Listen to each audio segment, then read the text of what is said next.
of something that had been long-standing policy. It's been an issue for a very long time.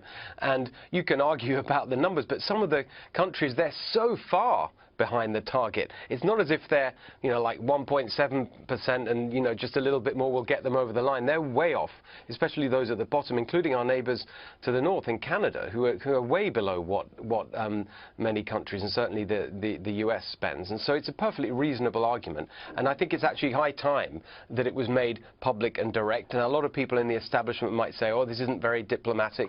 Well, the whole point of electing Donald Trump was to have someone who's not like the same old politicians, and perhaps he'll get a better result. The other place that the president has really pushed NATO on, and sort of at the same moment that he is there in Brussels meeting with the NATO's chiefs, your home country in England, in Manchester, is dealing with this terror attack. And he's saying NATO needs to both deal with the Russia issue, which was originally brought forth and created to do, and at the same time become an instrument of counterterrorism. Is that asking it to do too much, or does that seem reasonable to you? It feels completely right. I mean, after all, it's about protecting our security.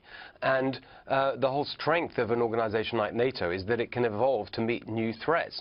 We're clearly not in a Cold War, as we were when NATO was established. And so I think there was a lot of misunderstanding. Hold on, Steve.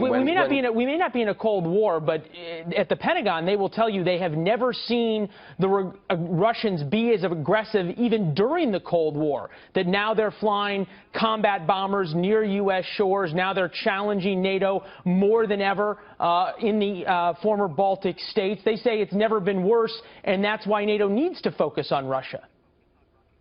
Yeah, and I don't think there's any disagreement about that. It's just a question of whether that's the only area of prioritization, or whether you actually look at other threats, and that's the evolution I think that President Trump and his team are looking for, which is to say, yes, we still have these threats. It's different in nature. You don't have a Soviet empire.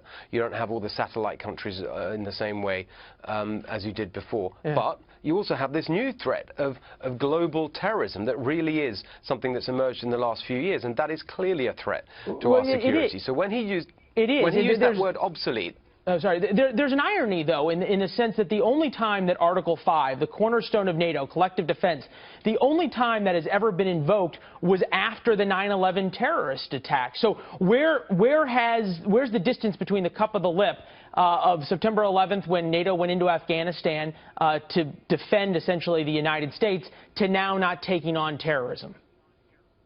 Well, I think that what he's saying is that actually there needs to be more, and it's a question also of action on movement of people between countries, intelligence cooperation, intelligence gathering. I mean, you've just seen now with Manchester, with the attack there, it's the same old story, it seems, every single time, where actually it turns out after these horrific attacks that the people who did them were known to the authorities. They were part of a system of surveillance, but no action was taken. There doesn't seem to be enough coordination. There doesn't seem to be enough follow-through. And it feels to me as if there's a lot of scope for improving what countries do to meet the security aspect of the terror threat. It's not the only aspect. We've got to look at questions of social integration, immigration. There's a whole range of other things apart from what NATO can do.